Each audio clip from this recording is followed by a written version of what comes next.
Hello, good afternoon. This is Jace from Suzuki Auto Caloocan. And I'm Justin Emanuel Briones from Suzuki Auto Caloocan also. Team Ramel Gonzalez.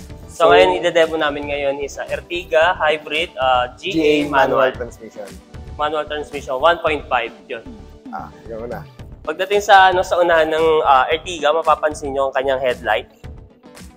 Tapos yung kanyang design. So, very elegant siyang tignan. Kahit sa niya, ayan. Pagdating naman natin sa gulong, yung gulong niya is 15. Yes. 15. Then high, yung kanyang high clearance niya is mapapansin niya medyo mataas din siya compare sa ibang unit. Ito kasi pwede rin siya sa pwede siya sa mga baha yan. Kasi dito sa Philippines medyo pagdating sa bahain. So pagdating sa high clearance natin sa mapapansin niyo mataas siya. Yan. So ayun guys, singit ko lang guys si isa rin sa kagandahan ng gulong ni Ertiga is kahit base model siya, naka-hubcap na. And sobrang tibay din talaga, no? Kahit mag-ano ka dyan, guys. Opo. Yeah, pagdating sa loob naman niya, so, pasok tayo. Pasok tayo, boss.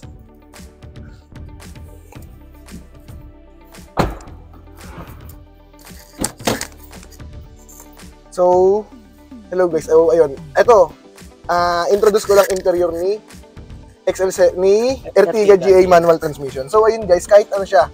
Ayun, kaya sabi ko nga, kahit base model siya is all power na rin siya guys, no? Naka power window siya, tsaka central lock. So, hindi ka na mahihirapan mag-access sa mga lock ng bintana, ng pinto.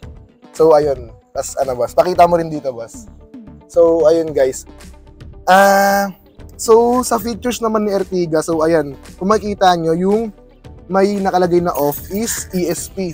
So, para saan ba si ESP? Si ESP stands for Electronic Stability Program. Ano din to guys? Safety features. Kapag naka-on siya, on mo siya kung sakaling maulan, then dumaan kayo sa medyo madulas na daan, on mo lang siya para kahit madulas yung daan, pag preno, hindi kayo malulus ng truck sa manibela. So, ayun naman, yung A naman na logo stands for EASS, Engine Auto Stop Start System. So, ayun, on mo siya for dagdag ng fuel efficient. So, ayun, si EASS guys, siya yung kumbaga sa motor, idle stop. Yung kapag nag-full brake tayo, automatic na mamamatay yung engine, pero yung aircon, naka-on pa rin naman yun, naka-blower. So, kung yung EASS, once naman na i-release yung brake, automatic naman na automatic na mag-on yung engine ulit, walang delay. So, ayun, nakita mo yung dashcam, boss. So, ayan, yung dashboard. So, ayun, as basic, si Ertiga GA, naka-radyo siya. So, kadalasan kasi, guys, si Ertiga GA, siya yung pang-passenger type, no? Ano pa ba, boss? So, ayun. May automatic auto-climate pa rin sa aircon. So, ayun. Gaya ng iba, meron siyang socket for USB charging port. Tapos, ayan. Pagdating naman dito sa second row, meron tayong spacious design, maluwag. Kasya tatlong tao dito. Then yung kanyang upuan is Isofix. Kaya very comfortable siya, hindi siya ganoon kadaling masira, malambot. Tag dito, siya sa likod, napaka malambot, yan. Then pagdating naman sa natin, yan, meron naman tayong cup holder dito. Then also speaker meron siya. Then power window, yan. Mga documents nyo, pwede mo ilagay dito sa gilid. Legroom, maluwag. Then ayan, clearance na 6-footer tayo, hindi siya ganun sa ulo natin. So, maluwag na maluwag talaga. Ayan. Ayun guys, kung mapapansin nyo, napakaluwag talaga ng headroom, no? Kahit ikaw kaya 6-footer ka, pero laki pa rin ng space. Laki pa rin ng space niya. So ayun guys, sa mga nagtatanong, sa mga gustong mag-apply ng for car loan, madali lang naman requirements kahit ano lang. 2 valid ID, proof of billing, tapos kung employed kayo, COE lang, tsaka 3 months na payslip, kaya na natin pa-approve yun. Tulungan namin kayo kumuha ng sasakyan. So ayun, sa mga sa business naman, yun, 2 valid ID, proof of billing, DTI permit, tsaka kahit kung may bank statement, mas okay guys para 3 months pa bank statement yan. Para may pang lapit sa bangko. Pwede kung mga cash OFW, kailangan nandin natin ito, valid IDs, COE, latest, then bank remittance, kung sino pinadadala niyo po dito sa Pilipinas. Yan. Ayan, pagdating naman natin sa third row, yan. Mapapansin nyo yung likod na isa, ganun. Third row. Yan, bababa lang natin to, then konting usog lamang ng buwan. Ayan. Ayan sa likod, oh. Very spacious ng design, very comfortable siya. Ayun guys, sa third row, kung pansin nyo kami, medyo malaki na rin kami yung katawan namin guys, no? Pero may space pa rin, so saktong-sakto talaga pang tatluhan. Pero yung sa tatluhan na yun guys, napaka-komportable pa rin nun. Kaya pag long drives, hindi pa rin kayo ma-hassle sa pwesto. So ayun, third row natin guys, meron pa rin cup holder, no? Ayan. Seatbelt, meron din yan. Ayan, may seatbelt din for safety features. Meron yan dito. Kayang-kaya na ito, tatlo guys. Ayun, no? So, ayun guys. So, sa legroom natin, usog lang natin na. Tip lang. Hindi mausog, usog mo nga lang guys. Yan, sa legroom natin, mapapansin nyo. Usog natin lang. Yan. Usog lapit mo dito. Ayun. So, ayun guys, tignan nyo. Yung legroom natin, kahit nakasagad na sa atras yung sa second row, hindi pa rin ipit. Ayan, no? May space pa rin siya. So, kaya hindi ka talaga mangangalay. Kahit ano yan guys, kahit long ride, sobrang komportable.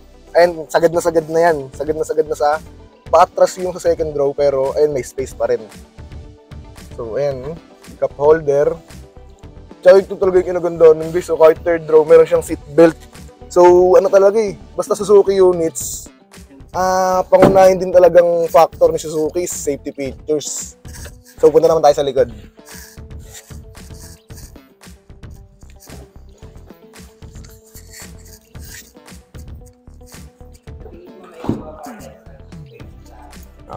Pagdating sa likod, buksan lang natin yung trunk. So, ayun guys, sa likod naman tayo. Ayun, no?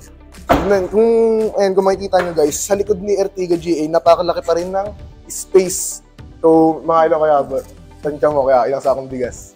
Siguro marami-raming sako rin bigas na makukuha nyo rito. Mga to guys, 3 maleta, no? Yan. Napafold yan. Just, yung ngayon, 50-50. Ayan, for folding. Business nyo, kayang-kaya ng mga panghakutan. O kung magta-travel kayo, napafold din yung nasa second row.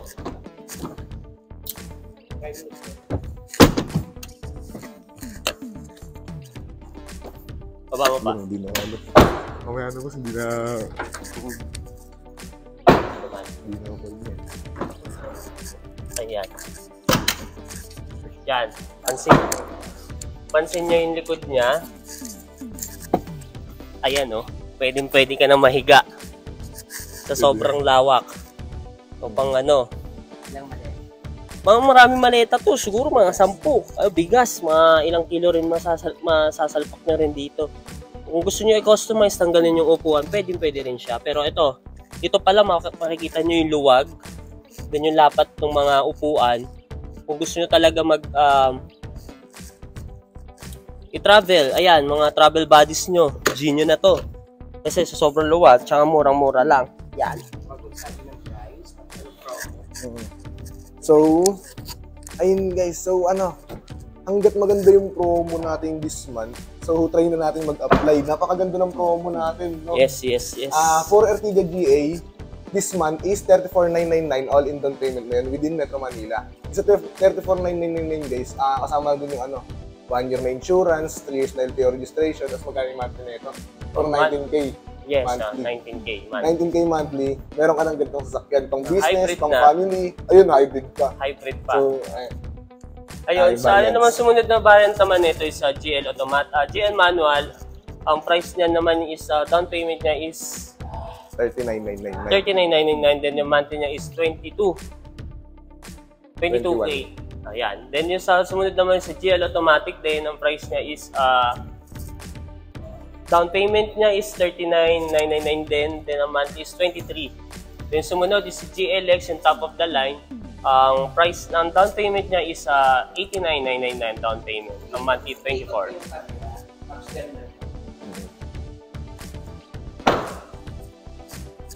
Pakilala mo na kami.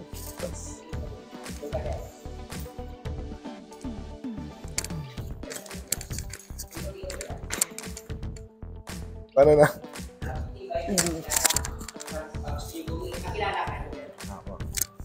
So, hello guys. Ulitin ko lang. Kung gusto nyo mag-inquire regarding sa Suzuki units, message nyo lang kami, Sir Ramel Gonzales, or kontakin nyo na rin po ako, Justin Emmanuel Briones, Sales Executive, Suzuki Caloocan. Contact number ko is 0938-829-4696. So, ayan, ulitin ko po ulit, Justin Emmanuel Briones, Sales Executive.